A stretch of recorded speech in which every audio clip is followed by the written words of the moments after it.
નમસ્કાર દોસ્તો, તો આજનો લેક્ચર આપણો જે છે એ એસટીઆઈમાં પૂછાયેલા મેથ્સ અને સાયન્સના જેટલા પણ ક્વેશ્ચન્સ હતા એના સોલ્યુશન માટે છે. તો આઈ હોપ કે તમારી જે પણ એક્ઝામ છે બહુ વ્યવસ્થિત ગઈ હશે અને જો તમે રેગ્યુલર ક્લાસ અટેન્ડ કરેલા હશે, કરંટ અફેર વાંચ્યા હશે, તો મેથ્સ, રિઝનિંગ અને સાયન્સમાં તમને કોઈ જ પ્રકારનો વાંધો નહીં આવ્યો હોય.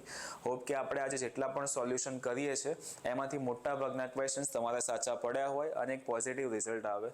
તો ચલો આપણે સ્ટાર્ટ કરીએ લેક્ચરની. આપણે મેથ્સ, રીઝનિંગ અને સાયન્સના ક્વેશ્ચન જોવા છે. એમાં સૌથી પહેલાં આપણે મેથ્સ અને રીઝનિંગના ક્વેશ્ચન પતાવવાની ટ્રાય કરીશું. એના પછી આગળ આપણે સાયન્સના ક્વેશ્ચન જોવાના છે. તો જોઈએ કે આપણા પેપરમાં મેથ્સ અને રીઝનિંગના ક્વેશ્ચન્સ કયા કયા હતા અને કેવા ટાઈપના ક્વેશ્ચન્સ પૂછાયા છે. જેટલા ટાઈપના ક્વેશ્ચન્સ મેં જોયેલા છે, એના અકોર્ડિંગ કહી શકાય કે આ પેપર છે એ મેથ્સ અને રીઝનિંગમાં એકંદરે બહુ ઇઝી ક્વેશ્ચન કહેવાય, ઇઝી પેપર કહેવાય. પણ જોઈએ કે કયા કયા ક્વેશ્ચન છે. ડી સિરીઝ છે, તો જો તમારે ડી સિરીઝનું પેપર હશે તો સેમ ટુ સેમ આવા ટાઈપનું હશે. તો મને તો આ બે ક્વેશ્ચન મેથ્સના દેખાય છે. સૌથી ઇઝી ક્વેશ્ચન છે, કરી લઈએ ફટાફટ સોલ્વ. પહેલામાં તમને એવું કીધું છે કે એક 10 સેન્ટીમીટર લંબાઈના ચોરસના વિકર્ણની લંબાઈ કેટલી હશે. તો તમને ખાલી ને ખાલી ચોરસના વિકર્ણનું ઇક્વેશન શું છે એ ખ્યાલ હોવું જોઈએ. ઇક્વેશન છે તમારી પાસે L√2. ડન. આ ઇક્વેશન છે L√2. તો L√2 માં તમે ખાલી L ની કિંમત મૂકો તો આન્સર શું આવશે? આન્સર આવશે 10√2. ડન. આ થઈ ગયો આન્સર. ક્લિયર. આ આજુબાજુમાં જે પણ આ સોલ્યુશન કરેલું છે એના પર ધ્યાન ના આપતા, કેમ કે આ સ્ટુડન્ટ્સે કરેલું છે. બાકી આપણો આન્સર 41માં આવશે 10√2. તમે તમારા અકોર્ડિંગ જોતા જજો કે તમારી સિરીઝમાં આ કયા નંબરનો ક્વેશ્ચન છે. લગભગ બધા ઉપર નીચે જશે એટલે કોઈ વાંધો નહીં. એના પછી વાળો ક્વેશ્ચન તમને એવું કીધું છે કે એક્સ એક કામ 12 દિવસમાં કરે છે. એટલે એક્સ એક કામ 12 દિવસમાં કરે. વાય અને એક્સ સાથે મળીને એ જ કામ 8 દિવસમાં કરે છે. તો એક્સ અને વાય સાથે મળીને એ જ કામ 8 દિવસમાં કરે. તો વાય એકલો તે કામ કેટલા દિવસમાં કરશે? તો આ લોકોનો લસા કેટલો આવશે? 24. એફિશિયન્સી 2 અને 3. તો એક્સ પ્લસ વાય બરાબર 3 હોય, એક્સ બરાબર 2 હોય, તો ખાલી વાય બરાબર કેટલા આવશે? 1. Time is equal to work upon efficiency. Work 24, efficiency 1 અને આન્સર શું આવશે? એક્ઝેક્ટ 24 દિવસ. એટલે કે ટાઈમ એન્ડ વર્કનો આ સૌથી ઇઝી ક્વેશ્ચન હતો. આનાથી ઇઝી તો લગભગ એસટીઆઈ કાં તો જીપીએસસી પૂછે નહીં, પણ આ વખતે પૂછાઈ ગયું છે. એટલે આનો આન્સર આવશે 24 દિવસ. ડન. એટલે આ બે ક્વેશ્ચન મેથ્સના હતા. હજુ આગળ ઘણા હશે. જોઈએ કયા કયા ટાઈપના ક્વેશ્ચન છે. પણ તમે તમારી જાતે જ તમારા પેપરમાં આન્સર ટીક કરતા જજો અને લગભગ તમારા 99% આન્સર સાચા જ હશે.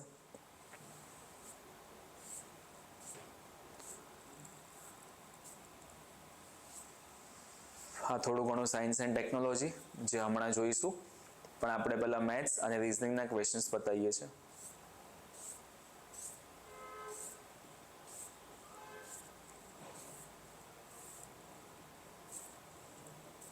બાકી તમારા મનમાં કોઈ ક્વેશ્ચન હોય તો ફટાફટ કમેન્ટ બોક્સમાં કહી દેજો, તો હમણાં ને હમણાં સોલ્યુશન થઈ જાય.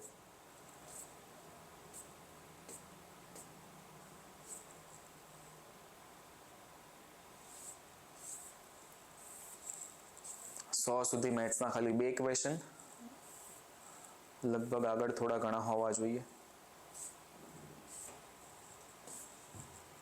કલ્ચર,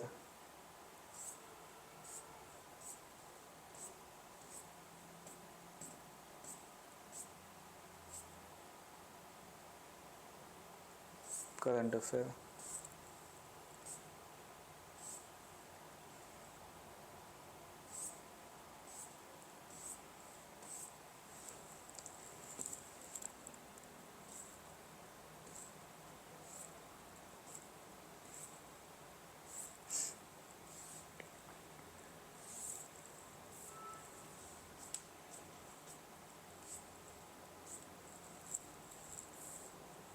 ચલો એક ક્વેશ્ચન છે 161 પ્રોબ્લેમ ઓન એજીસ, એટલે કે ઉંમર સંબંધિત દાખલા નામના ચેપ્ટરનો એક ક્વેશ્ચન. એમાં લખ્યું એવું છે કે આજે વિનીતાનો જન્મદિવસ છે.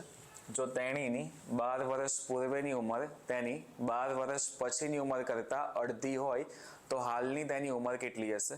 તો જો બે મેથડ છે, કાં તો તમે ઓપ્શનથી સોલ્વ કરો અથવા તમે બેઝિકથી સોલ્વ કરો. તો જો ઓપ્શનથી સોલ્વ કરવા હોય તો તમારી પાસે 4 ઓપ્શન તો છે જ, પણ જો તમને એવું હોય કે ના બેઝિકથી જ સોલ્વ કરવા છે તો આપણે આ પ્રમાણે કરી શકીએ છીએ કે માની લો કે આ જે આપેલી છે આપણને વિનીતા, એની હાલની ઉંમર x છે. ડન. તો તેની 12 વર્ષ પૂર્વે એટલે કે 12 વર્ષ પહેલાની ઉંમર કેટલી થશે? x - 12 થશે. ડન. અને 12 વર્ષ પછીની ઉંમર કેટલી થશે? x + 12 થશે. ડન. આ જે ઉંમર હતી એ આના કરતાં અડધી હતી, તો આને હું 2 વડે ગુણી કાઢીશ તો બંને ઇક્વલ બની જશે. બાકી પછી ખાલી સાદું રૂપ વધ્યું કે 2x - 12 = 24 = x + 12. આ x સામે જાય તો બાદબાકી થશે, ખાલી x વધશે. આ 24 સામે આવી જાય તો સરવાળો થશે, 24 ને 12 36. તો આ થઈ ગયો તમારો આન્સર 36 161માં. બાકી ઓપ્શનથી કરવું હોય તો બી કંઈ વાંધો નહીં. ક્લિયર? ચલો નેક્સ્ટ. 161 પછી આ 162 એ થોડો સારો આન્સર હતો, થોડો સારો ક્વેશ્ચન હતો. જોઈએ કે એમાં શું આન્સર આવશે. તમને એવું કીધેલું છે કે જો એક વર્ગમાં 5 વિદ્યાર્થીઓ ગેરહાજર હોય તો બાકી રહેલ વિદ્યાર્થીઓને 6 એક સરખી ટુકડીમાં વહેંચી શકાય છે. જો 6 વિદ્યાર્થીઓ ગેરહાજર હોય તો બાકી રહેલ વિદ્યાર્થીઓને 5 એક સરખી ટુકડીમાં વહેંચી શકાય છે. તો વર્ગમાં ટોટલ કેટલા સ્ટુડન્ટ્સ હશે? તો સમજો આનો જે આન્સર છે એ તમે ઓપ્શનથી આપો તો ઇઝી પડશે, બાકી બેઝિકથી પણ પોસિબલ છે જ. એટલે ઓપ્શનથી જો કે તમારે આમાં કેવું દિમાગ લગાવવાનું હતું. જો પહેલી લાઈન ખાલી વાંચો. પહેલી લાઈનમાં તમને એવું કીધેલું છે કે એક વર્ગમાં 5 વિદ્યાર્થીઓ ગેરહાજર હોય. ડન. તો આ તમને જે સંખ્યા આપી આ તો ટોટલ આપેલી છે ને, તો માન લો કે 5 ગેરહાજર કરી કાઢું તો 60માંથી કેટલા વધશે? 55 વધશે. 61માંથી કેટલા વધશે? 56 વધશે. 89માંથી કેટલા વધશે? 84 વધશે. અને 71માંથી કેટલા વધશે? 66 વધશે. એટલે કે જો 5 ગેરહાજર હોય તો આટલી સંખ્યા થાય. તો બાકી રહેલ વિદ્યાર્થીઓને 6 એક સરખી ટુકડીમાં વહેંચી શકાય છે. મતલબ આ જે સંખ્યા વધી એના 6 એક સરખા ભાગ પાડી શકાય છે. તો 6ના ઘડિયામાં આવતી હોય એવી સંખ્યા કઈ છે? તો 55 તો 6ના ઘડિયામાં આવે નહીં, એટલે આ આપણો આન્સર પોસિબલ નથી. 56 પણ 6ના ઘડિયામાં આવે નહીં, એટલે આપણો આન્સર પોસિબલ નથી. હવે આ 84 છે તો આ 6ના ઘડિયામાં આવી જશે. 14 × 84 તો 89 પોસિબલ છે. અને આ 66 એ 6ના ઘડિયામાં આવી જશે, તો હા આવી જશે. તો 71 પોસિબલ છે. મતલબ આ પહેલી લાઈનમાંથી આપણા 2 ઓપ્શન એલિમિનેટ થઈ ગયા. પણ બીજી લાઈનમાં તમને શું કીધું છે? બીજી લાઈનમાં તમને એવું કીધું છે કે જો 6 વિદ્યાર્થીઓ ગેરહાજર હોય તો આ 89માંથી 6 ગેરહાજર હોય તો કેટલા વધશે? 83. અને 71માંથી જો 6 ગેરહાજર હોય તો કેટલા વધશે? 65. એટલે આટલા વધ્યા. તો બાકીના સ્ટુડન્ટ્સમાંથી 5 એક સરખી ટુકડી બનાવી શકાય. તો આ બંનેમાંથી 5ના ઘડિયામાં કોણ? 65. એટલે સિમ્પલ મતલબ કે આપણો આન્સર આવશે 71. તો આ પ્રમાણે થોડું ઘણું દિમાગ લગાવો તો ઓપ્શનથી પણ આન્સર આપી શકાય છે. આમાં વધારે પડતું ઇક્વેશન બનાવીને દાખલો લાંબો કરવાની કોઈ જરૂર છે નહીં. ડન. આઈ હોપ કે તમને આ મેથડ થોડી ઘણી ખ્યાલ આવતી હોય. બાકી જો બધું બેસિકથી કરવા જશો તો ટાઈમ પણ બગડશે અને પછી તમને લાગશે કે પેપર બહુ લેન્ધી હતું. ચલો એ પ્રમાણે આ 163 પણ એવું જ એક ક્વેશ્ચન છે જે ઓપ્શનથી ફટાફટ પોસિબલ છે અને બેઝિકથી પણ પોસિબલ છે. એટલે જો તમને કીધું કેવું છે આમાં, તમને એવું કીધું છે કે 2 વ્યક્તિ હતા A અને B. એ એક જ સ્થળેથી, માન લો કે એક સ્થળ છે આપણી પાસે, આ એક જ સ્થળેથી અનુક્રમે સવારે 9 વાગે અને બપોરે 2 વાગે શરૂ કરે છે. એટલે 9 વાગે સ્ટાર્ટ કોણ કરશે? A. અને 2 વાગે સ્ટાર્ટ કોણ કરશે? B. એટલે આ બંનેના સ્ટાર્ટિંગ સમયમાં હમણાંથી કેટલો તફાવત છે? જો હમણાંથી તફાવત જોવા માટે જવું તો આપણે કહી શકીએ કે જે B હતો એ A કરતાં 5 કલાક પછી સ્ટાર્ટ કરે છે. ડન. તમને બેની સ્પીડ આપી કે A ની સ્પીડ હતી 7 કિલોમીટર પ્રતિ કલાક અને B ની સ્પીડ હતી 12 કિલોમીટર પ્રતિ કલાક. ડન. તો બંને એકબીજાને એક્ઝેક્ટ કેટલા વાગે મળશે એ તમારે કહેવાનું છે. સમજો હવે હું શું કહેવા માંગુ છું. માન લો કે એ સ્ટાર્ટ કર્યું અને બી 2 વાગે સ્ટાર્ટ કરે છે, તો પહેલાં એને બીના સમય સુધી પહોંચવા માટે એ કેટલોક આગળ વધી ગયો હશે? એવું તો હશે ને કે એ અહીંયા ને અહીંયા હશે. તમને કીધું છે કે એ 7 કિલોમીટર પ્રતિ કલાકની ઝડપે ગતિ કરે છે, એટલે 9 થી 2 વાગ્યા સુધીમાં આ 5 કલાક આગળ વધ્યો હશે. 5 કલાક કેટલું આગળ વધ્યો હશે? 1 કલાકમાં 7, તો પછી 5 કલાકમાં 7 પંચા 35 કિલોમીટર સુધી આ આગળ વધી ગયો છે. Done, simple. હવે બી હતો એ તો હજુ સ્ટાર્ટ કરશે જ, તો બીને આટલું અંતર આખું કવર કરવાનું. એના પછી જેટલો ટાઈમ બી ચાલ્યો હશે એટલા ટાઈમમાં એ બી તો આગળ વધી ગયો હશે. સમજાય છે? તો ટોટલ કેટલું થશે? તમે એવું સમજો ને કે અહીંયા 12 કિલોમીટર પ્રતિ કલાક હતું, અહીંયા કેટલું હતું? 7 કિલોમીટર પ્રતિ કલાક હતું. તો આ 12 અને 7 નો લસા કેટલો થાય? 12 છંગ 72, 12 સિત્તા 84, એટલે કે એક્ઝેક્ટ 84 કિલોમીટરે આ બંને ભેગા મળશે. એક્ઝેક્ટ 84 કિલોમીટરે આ બંને ભેગા મળશે. તો 12 ને કેટલા વડે ગુણવાથી 84 મળ્યું? તો 12 ને 7 વડે ગુણવાથી 84 મળ્યું. તો આ ટોટલ જે બી હતો એ 7 વખત 12 કિલોમીટર આગળ વધશે. એટલે કે 2 વાગ્યા પછી હજુ પણ એ 7 કલાક આગળ વધશે. ડન. આખો લોજિકલ ક્વેશ્ચન છે. આ બધી માથાકૂટ કંઈ પણ કહેવાની જરૂર છે નહીં. તમે ખાલી એટલું સમજો કે અહીંયા 7 હતું, અહીંયા 12 હતું, 2 નો લસા કેટલો થાય? 12 સિત્તા 84 થાય. એટલે 12 ને કેટલા વડે ગુણવાથી આપણને 84 મળ્યા? તો 7 વડે ગુણવાથી. તો આ 12 કિલોમીટર 7 વખત આગળ વધશે, એટલે કે 7 કલાક આગળ વધશે. તો તમે 2 વાગ્યાના સમયથી 7 કલાક આગળ વધો તો ટોટલ તમારો આન્સર શું આવશે? 2 માં તમે 5 કલાક આગળ વધારો તો 7 વાગશે, ફરી પાછું 2 કલાક આગળ વધારો એટલે સાંજે 9 વાગશે. આ થઈ ગયો તમારો આન્સર. આખો લોજિકલ ક્વેશ્ચન એમનામ આન્સર આવી જાય એવો હતો. એટલે આન્સર આવશે સાંજે 9 વાગે. જોઈ લો અને પછી કોઈ ડાઉટ હોય તો પૂછી લેજો.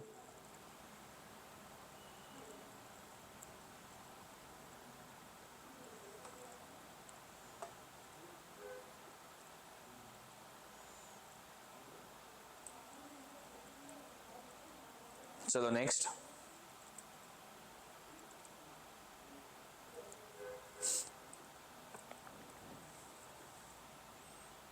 આમાં તમને એવું કીધું છે કે પ્રથમ 10 બેકી સંખ્યાઓની એવરેજ શોધો. તો આ તો આના કરતાં ઇઝી ક્વેશ્ચન તો કોઈ પોસિબલ છે જ નહીં. અને તમે આન્સર આપી બી દીધો હશે 11, એટલે આવા ટાઈપનો ક્વેશ્ચન આપણે નહીં કરીએ.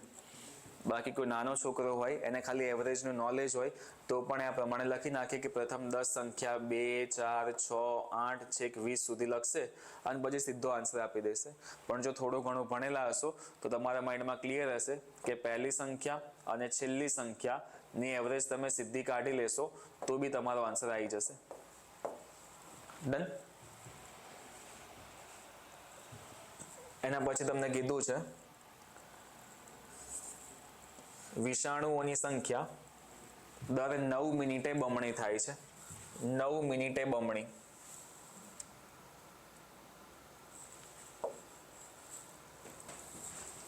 નવ મિનિટમાં બમણી એટલે કે હું લખી નાખું 2 ગણી. વિષાણુની સંખ્યા x હોય એનાથી કોઈ ફરક પડતો છે નહીં. તો 1.5 કલાકમાં કેટલી થશે? 1.5 કલાકનો મતલબ આપણે એવું સમજી લઈએ કે 1 કલાક એટલે 60 મિનિટ અને બીજો અડધો કલાક એટલે 30 મિનિટ. ટોટલ કેટલી મિનિટ થઈ? 90 મિનિટ. અચ્છા, આને હું 10 વડે ગુણીશ તો કેટલા આવે? ટોટલ 90 થઈ જાય. તો અહીંયા 2 હતા, 2 ની ઉપર 10 ઘાત તમે મૂકશો એટલે 2 ની 10 ઘાત તમારી કેટલી થશે? 2 ની 10 ઘાત તમારે થશે 1024x. આ થઈ ગયો તમારો આન્સર. ડન. જો આ દાખલો આવી રીતે કીધો છે તમને એવું કીધું કે ભાઈ 9 મિનિટમાં આ 2 ગણી થાય, બરાબર. તો બીજા તમે 9 મિનિટ એડ કરો તો બીજી 9 મિનિટ એટલે કે ટોટલ 18 મિનિટમાં 2 ના ડબલ 4 ગણી થાય. હજુ તમે બીજી 2 એડ કરો એટલે 27માં કેટલી થાય? 8 ગણી થાય. હજુ તમે 9 મિનિટ એડ કરો તો 36 મિનિટમાં કેટલી થાય? 8 ના ડબલ 16 ગણી થાય. એટલે તમે જોતા જાઓ કે જેમ જેમ આપણે 9 મિનિટ આગળ વધારીએ છીએ એમ એમ સંખ્યા કેટલી મળે છે? 2 ની ઘાતમાં મળે. આ 2 ની 3 ઘાત, આ 2 ની 4 ઘાત, એ પ્રમાણે આગળ શું આવશે 2 ની 5 ઘાત. બાકી તમારે આમ લખવું હોય તો બી લખી શકો છો. 45 માં આવશે 32 ગણી, પછી આવશે 54, 54 માં આવશે 64 ગણી, વળી પાછું આવશે 63, 63 માં આવશે 128 ગણી, વળી પાછું તમે એડ કરો ટોટલ 9 એટલે 72 માં આવશે ટોટલ 256 ગણી. આમ કરતા કરતા 90 સુધી પહોંચો એટલે 1024 તમારો આન્સર આવી જાય. ડન. 72 ને 9 81, 81 માં 512 ગણી અને 81 માં 9 એડ કરો એટલે 90, 90 માં 1024 ગણી. તો આખે આખું બેઝિક બી થઈ ગયું અને આખી આખી ટ્રીક બી થઈ ગઈ. ડન. ચલો નેક્સ્ટ.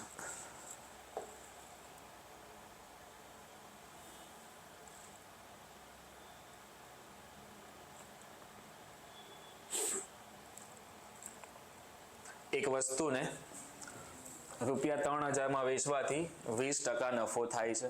તો તે જ વસ્તુને 2400 માં વેચવામાં આવે તો કેટલો નફો કે ખોટ થાય? તો 20% નફાનો મતલબ કે તમારી જે વેચાણ કિંમત હશે એ કેટલી હશે? 120% હશે. તો આમ લખી શકો કે 3000 ઇઝ ઇક્વલ ટુ 120. તો 2400 બરાબર કેટલા? બાકી બીજી બી ઘણી મેથડ છે પણ આમ કરી નાખો તો થોડો ફટાફટ આન્સર આવશે. એટલે 2400 ના ગુણાકારમાં 120 ના છેદમાં 3000, આ 3 0 કેન્સલ અને 3 થી ભાગ ચલાવો તો અહીંયા કેટલા આવશે? 3 ચોક 12, 24 ચોક કેટલા થાય? 96. 96 વેચાણ કિંમત હોય તો આ 100 માંથી કેટલા ઓછા થયા? 4 ઓછા હતા એટલે શું આવશે? ખોટ. ડન. બાકી તમે પહેલા મૂળ કિંમત શોધી હશે પછી દાખલો ગણ્યો હશે તો બી કોઈ વાંધો નહીં, ડાયરેક્ટ કામ કરી નાખો તો બી કંઈ વાંધો નહીં. 100 થી વધારે આવ્યા હોત તો પછી નફો થાત, 100 થી ઓછી કિંમત મળી એટલે ખોટ ગઈ. ચલો સેમ ક્વેશ્ચન એવો જ છે આ નફા અને ખોટનો.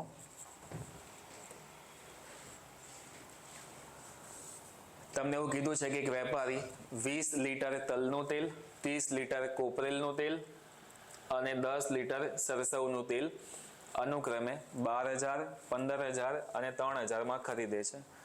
ત્યાં ત્રણેય તેલનું મિશ્રણ તૈયાર કરી 800 પ્રતિ લીટર વેચે છે. તો 10 લીટર તેલ વેચવાથી તેને કેટલો નફો મળશે? ડન. સિમ્પલ. જોઈ લો આમાં અને શું આન્સર તમારો હતો એ બી મને કહી દો. બાકી આમાં કરવાનું કંઈ જ નથી. તમને એવું કીધું છે કે 20 લીટર તલનું તેલ 12,000 માં, પછી આ 15,000 માં 30 લીટર અને 3,000 માં 10 લીટર. તો ટોટલ લીટર કેટલા થયા? આ 20, 20 ને 30 50, 50 ને 10 60. તો ટોટલ 60 લીટર તેલ થયું અને રૂપિયા કેટલા થયા? 12, 12 ને 3 15, 15 ને 15 30,000. જો 60 લીટર બરાબર 30,000 હોય તો પછી 1 લીટરની કિંમત કેટલી થાય? આમ લખી શકો કે 60 લીટરની કિંમત 30,000 હોય તો પછી 1 લીટરની કિંમત કેટલી થાય? 0 થી 0 કેન્સલ અને અહીંયા આવશે 6 પંચા 30. એટલે 1 લીટરની કિંમત 500 હોય. ડન. તો 10 લીટરની કિંમત કેટલી થશે? 5,000. એટલે 10 લીટરની જે મૂળ કિંમત હતી એ 5,000 થઈ અને આનું મિક્સર કરીને 800 પ્રતિ લીટર વેચે છે. તો 10 લીટરની કિંમત કેટલી થશે? 8,000 થશે. એટલે ટોટલ નફો કેટલો થયો? નફો થયો 3,000. લો જોઈ લો.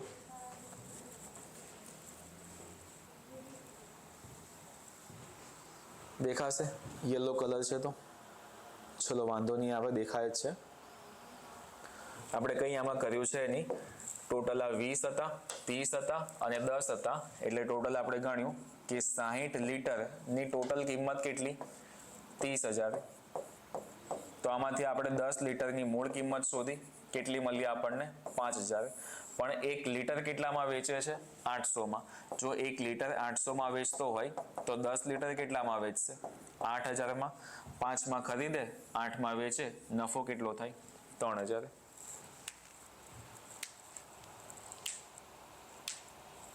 ડન.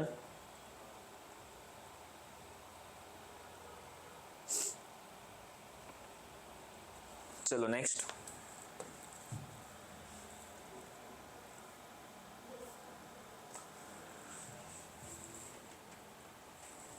અજયની ઊંચાઈ અમિત કરતા વધારે છે, એટલે લખી નાખીએ કે અજયની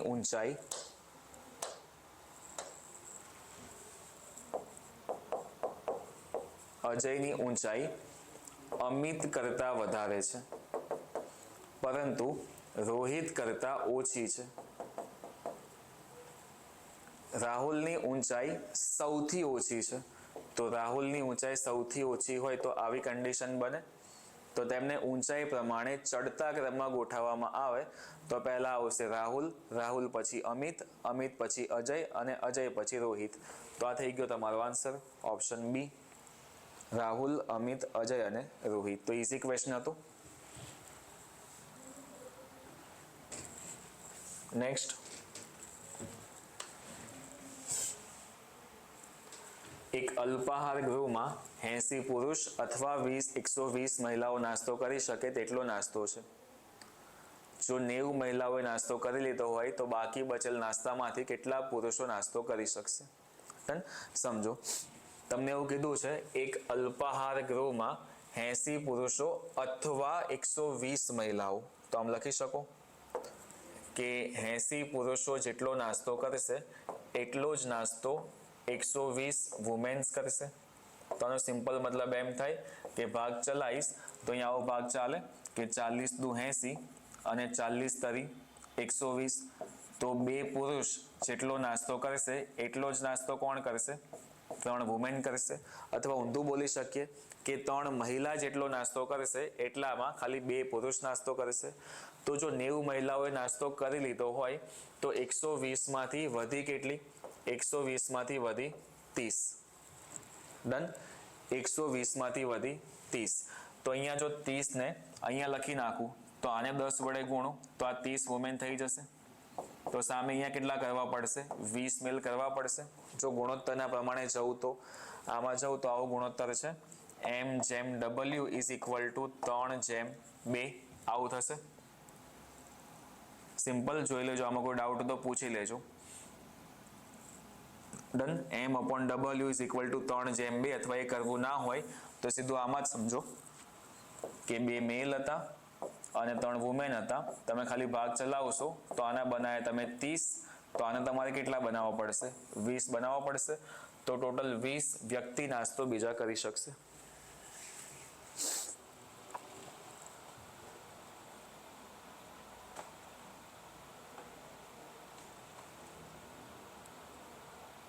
ડન.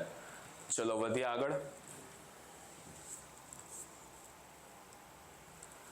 એક રકમ સાદા વ્યાજે 5 વર્ષમાં બમણી થાય છે તો તે જ વ્યાજના દરે તે રકમ સાદા વ્યાજે પોતાનાથી 12 ગણી કેટલી થશે? તો આ તો આપણે ક્લાસમાં કરાયું હતું કે 5 વર્ષમાં બમણી થાય છે. તો આનો સિમ્પલ મતલબ એવો થાય કે માન લો કે રકમ 1 હોય તો 1 માંથી કેટલી બની?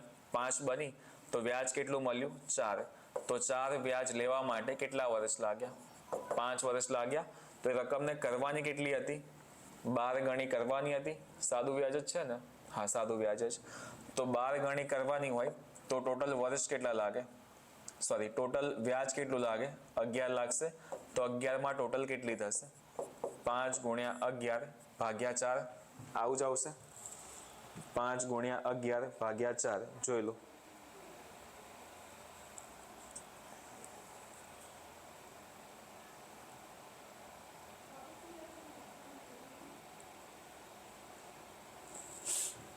ભાગ ચલાવશો, ભાગ ચાલશે આમાં.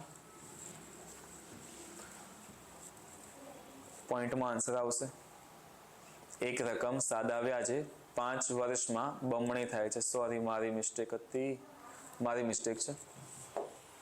દાખલામાં તમને એવું કીધું છે કે કોઈ એક રકમ સાદા વ્યાજે 5 વર્ષમાં બમણી થાય.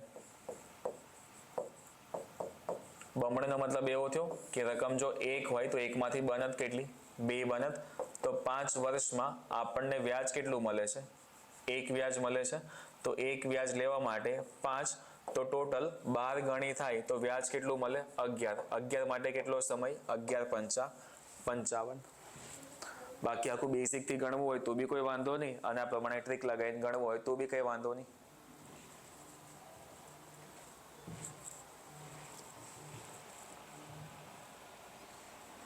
ડન. ચલો નેક્સ્ટ. 3 પંપને 8 કલાક પ્રતિદિન ચાલુ રાખી એક પૂર્ણ ભરેલી ટાંકી 2 દિવસમાં ખાલી કરી શકાય છે. તો આમાં તો MDH આવશે, ચેન રૂલ આવશે કે M1 D1 H1 is equal to M2 D2 H2. M1 માં 3, D1 માં 2 અને H1 માં 8 is equal to M2 4. Total દિવસ કેટલા છે એ તમારે આપેલા જ છે કે 1, અને કલાક તમારે શોધવાના. તો ખાલી ભાગ ચલાવશો તો 4 દુ 8 થશે, 2 દુ 4 અને 4 તરી 12. એટલે બહુ ઇઝી ક્વેશ્ચન્સ હતા. જોઈ લો, આમાં કોઈ બી ડાઉટ હોય તો પૂછી લો. ડન. ચલો નેક્સ્ટ.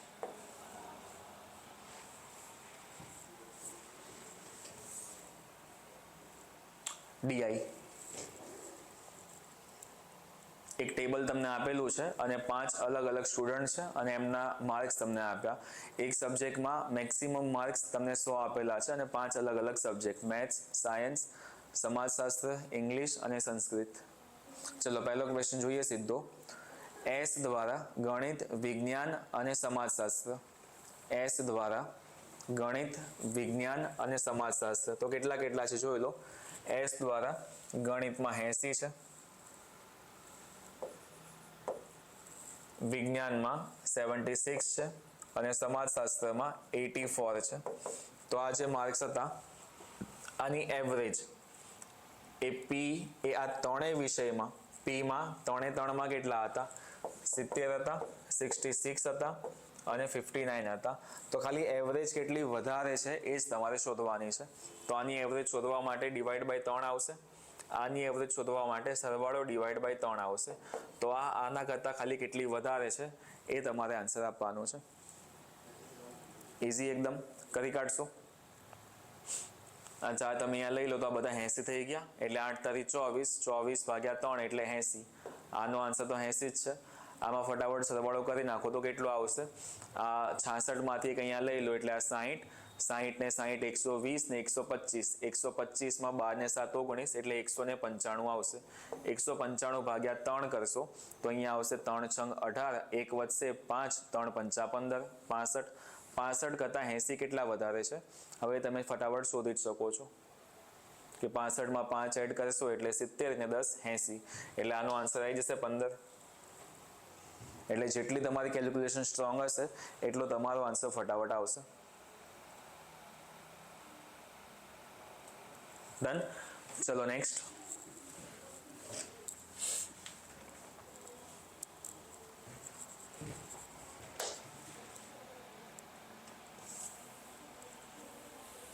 નીચે આપેલ વિકલ્પો પૈકી કયો વિકલ્પ આ વિદ્યાર્થીઓએ 5 વિષયમાં મેળવેલ કુલ ગુણની સરેરાશ ચડતા ક્રમમાં દર્શાવે છે?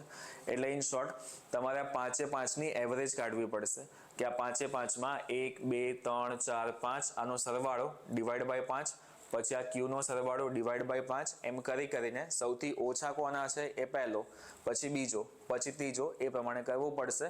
થોડો કેલ્ક્યુલેટિવ ક્વેશ્ચન છે, સરવાળો બાદબાકી ફટાફટ થતું હશે તો તમારો આન્સર ઘા આવશે. બાકી થોડી વાર લાગશે, એટલે આ ક્વેશ્ચન તમારે પર છોડું છું, કરી કાઢજો. બાકી આનો આન્સર લગભગ મારા અકોર્ડિંગ C આવવો જોઈએ. સોલ્વ કરેલો જ છે અને આનો આન્સર C આવવો જોઈએ. એકવાર ખાલી જોઈ લેજો. પછી તમને કીધું છે 175માં કે આરે સમગ્રતઃ પરીક્ષામાં કેટલા ટકા ગુણ મેળવ્યા છે? તો આરના ટોટલ પર્સન્ટેજ કેટલા એ તમારે આન્સર આપવાનો છે. તો આરના ટોટલ માર્ક્સ કેટલા ફટાફટ એ ગણી લો.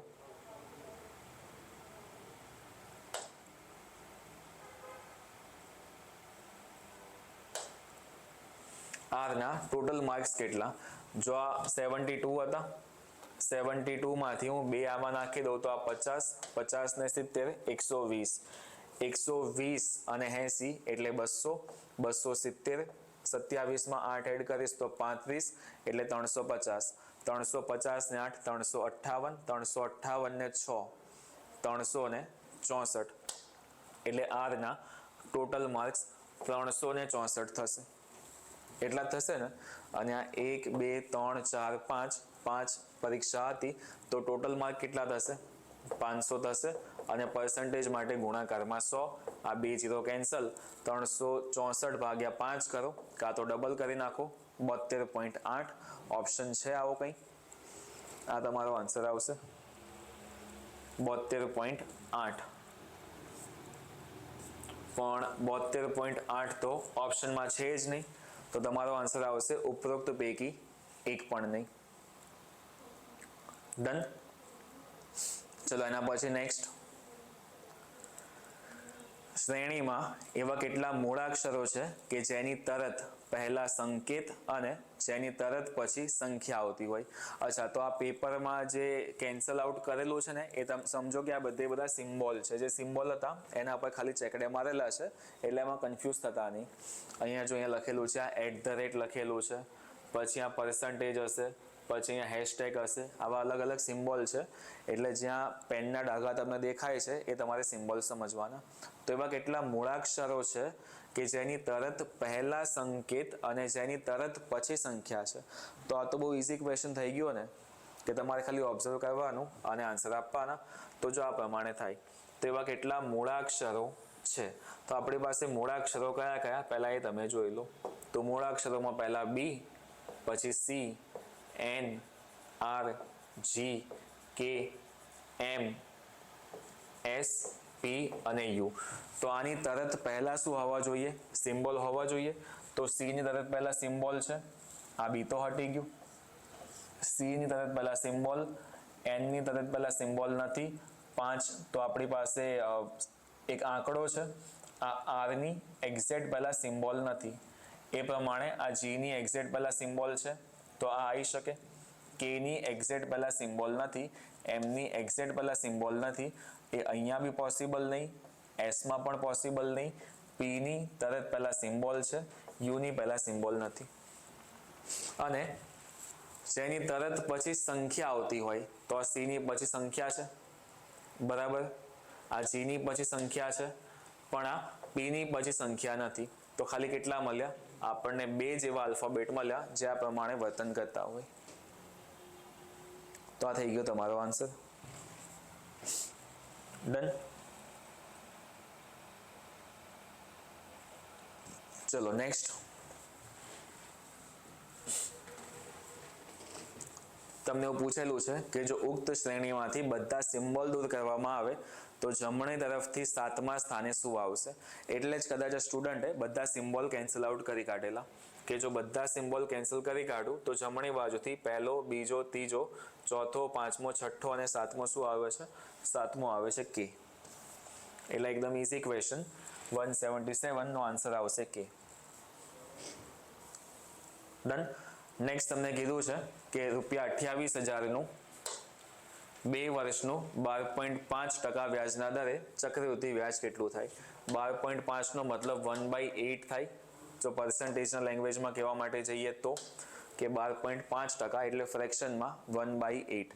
તો આપણે આવું કરી શકીએ કે ટોટલ આપણી પાસે 28,000 હતા, તો એમાં પહેલા વર્ષ અને બીજા વર્ષનું વ્યાજ કેટલું થાય કે 28,000 તો હતા જ, ગુણાકારમાં 1/8 એટલે ભાગ ચલાવશો તો કેટલા આવશે? અહીંયા 8 તરી 24, 4 વધ્યા, પાછળ 0 એટલે 8 પંચા 40. આવું થશે ને. 8 તરી 24, 4 0, 8 પંચા 40 અને પાછળ 2 0 એટલે 3500 અને 3500 અને 3500 ના 1/2 1/8 કેટલા થાય? પોઈન્ટમાં આન્સર આવશે એટલે 8 થી ભાગ ચલાવીએ તો 8 ચોક 32 આવશે. 3 વધ્યા, 0 હતા. 8 તરી 24, 6 વધ્યા, 0 હતા અને 8 સત્તા 56 એટલે 4 વધ્યા અને પાછળ આવશે 5 એટલે 437.5 એટલે આ 7,437.5 આવો ઓપ્શન હોવો જોઈએ. 7,437.5 એટલે ઓપ્શન C. ડન.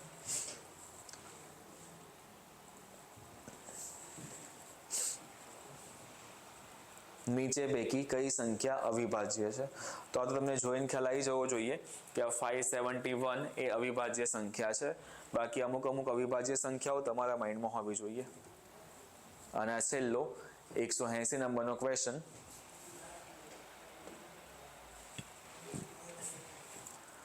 x એક કામ 12 દિવસમાં કરે છે.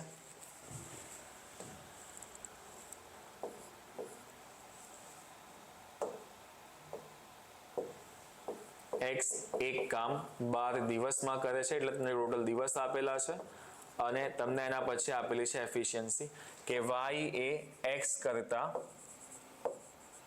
60% વધુ કાર્યક્ષમ છે. તો જો x ની એફિશિયન્સી હું 100 લઈ લઉં તો y ની એફિશિયન્સી 160 થાય. ડન. તો આ તો સમય હતો, આ એફિશિયન્સી હતી. બેનો ગુણાકાર કરું તો પછી મને મળવું શું જોઈએ? મને ટોટલ વર્ક મળવું જોઈએ. તો વર્ક કેટલું હતું? 1200. જેટલું કામ x કરશે એટલું જ કામ y બી તો કરશે. તો 1200 જેટલું કામ હતું, એફિશિયન્સી હતી 160, ભાગાકાર કરો તો આન્સર શું આવશે? આ 0 થી 0 કેન્સલ અને 4 થી ભાગ ચલાવો તો ચોકું ચોકું 16, અહીંયા આવશે 30 ચોક 120 અને ભાગ ચલાવશો 4 થી તો 15, 15 ના અડધા 7.5 દિવસ. લો જોઈ લો. ડન. તો લગભગ તમે લોકોએ આવા ટાઈપના ક્વેશ્ચન સોલ્વ કર્યા જ હશે. વધીએ આપણે આગળ. જોઈએ આગળ કોઈ ક્વેશ્ચન છે કે નહીં. બાકી ક્વેશ્ચન તો બહુ બધા સોલ્વ કરી કાઢ્યા.